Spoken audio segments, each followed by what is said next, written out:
Good morning, you lovely people. Welcome back to Lily White Lane. I hope that you're all having a really good Sunday and weekend, wherever you are in the world, and whatever you are planning to get up to. If you're new here, make sure, if you haven't already, to smash that subscribe button, give it a rocky bow by the right hook, hit that like button as hard as you possibly can, abuse all the buttons on the channel, including the notification bell, so you'll be let know and notified every single time we upload a new piece of Tottenham content.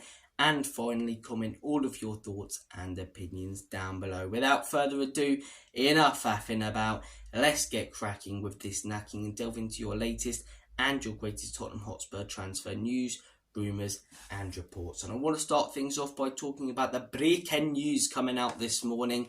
Højbjerg to Olympic Marseille is now here.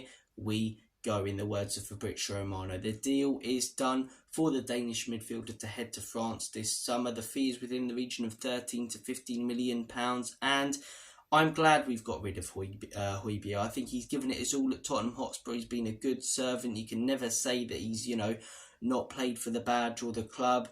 But in my opinion, in the words of Uncle Junior from The Sopranos, he never had the makings of a varsity athlete. He never had the makings of a top-level player. He never, had it in him to compete with the top defensive midfielders in the Premier League. And if we want to be competing with the Arsenals, the Manchester Cities in this season coming up, we need a better number 6. We need a better number 8, in my opinion. And Højbjerg, he just wasn't going to do it at Tottenham Hotspur. In the right system, this guy's absolutely mustard. We've seen it, as I say, in Denmark. I was thinking if he went to Fenerbahce under Jose Mourinho, he'd be incredible, because in a Mourinho system, when he's got another defensive bin next to him in a 4-2-3-1, the guy's fantastic. But look, Marseille, I wish him all the best. I hope he does fantastic there. And as I say, there's no frustration towards Højbjerg or anger. He gave it his all at Tottenham Hotspur. 4 years where he played for the badge. There were definitely a lot of players that were worse than him, but there were definitely a lot of players that were better than him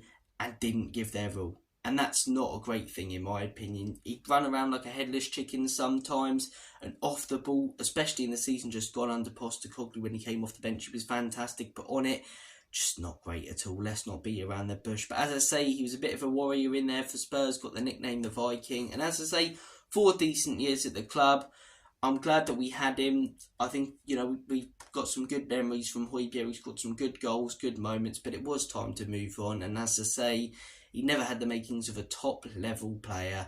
He was never going to reach the level that we want to reach if we're going to be competing with the Arsenals, the Manchester Cities, when it comes to the quality of player we have in that midfield. So, wish Højbjerg all the best at Marseille. And as I say, it's time to move on now. Go out there and sign a top-level 6 or 8 for 60 to 80 million pounds, something like that. Go out there and make a statement signing, like Arsenal did last season with Declan Rice. So, look, we'll see what happens. We'll see what happens. Moving on to the next piece of news, Jacob Ramsey. I nearly said Jacob Rees-Mogg. That would have been quite a controversial signing if Tottenham made that one, wouldn't it? But look, Jacob Ramsey to Spurs looks like it's heating up.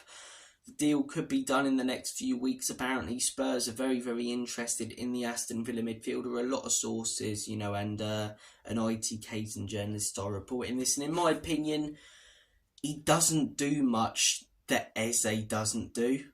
You know what I mean? Or I just don't get it. I don't get why we're going out there and looking at Jacob Ramsey when there's a player like Eberechi Eze who literally does the same things as Jacob Ramsey, has the same qualities, but does them better, and is just a better player.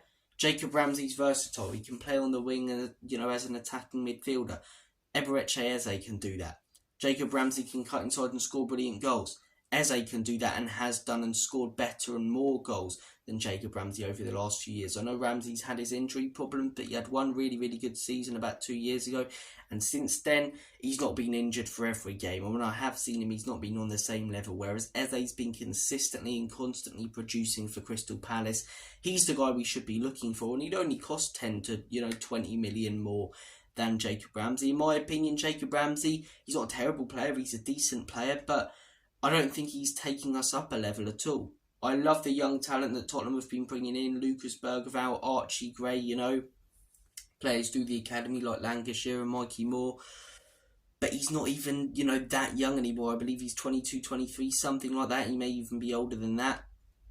I don't really see the point in this signing. I don't really see the point. I think he is a good player, as I say, but he's not any better than what we've got. He's not better than Lo Celso, in my opinion. I'm not Lo Celso's biggest fan, but Lo Celso's a better player, in my opinion, than Jacob Ramsey, or at least they're on par. Is he any better than Maddison? No. Whereas you bring in Eze, in my opinion, he's better than all of our midfielders combined. Better than all of our wingers put together. So he's the man we should be looking for if we want that versatile attacking midfielder / winger. But Jacob Ramsey could be the guy we go in for. And in my opinion, there's much better out there. It's not a horrendous signing, but it is a little bit stupid to go out there and sign a player for 40 million when you could sign a better one for an extra 15 to 20 million who has the same qualities but does them so much better, scores more goals, gets more assists, more skill, just does everything that Jacob Ramsey does better. It's like going out there and signing Luigi instead of Mario. Why? Luigi's not that bad, but Mario's the headline guy. Mario's, on the front of Mario. It's called Mario Kart. It's not called Luigi Kart, is it? So, look, Jacob Ramsey, comment your thoughts down below. For me, it's a no, but as I say, some of you guys might really, really like Jacob Ramsey, and some of you guys may have really, really liked Højbjerg, and if you did, comment your thoughts and opinions on that transfer down below. But for me, the Højbjerg is the right move. A shame we couldn't get more out of him. I thought he was probably worth more than that, but I think he'll excel in a team that uses him right when it comes to the way they have their system. But one thing you should never do, you should never adapt your tactics to suit players. You should bring in players to suit your tactics, and he didn't suit Ange Postecoglou, so it's time to bring in someone who does in that position. Comment your thoughts and opinions down below on Højbjerg, on Jacob Ramsey. Take care of yourself, guys. I'm going to have a cold shower because it's boiling hot here in the UK.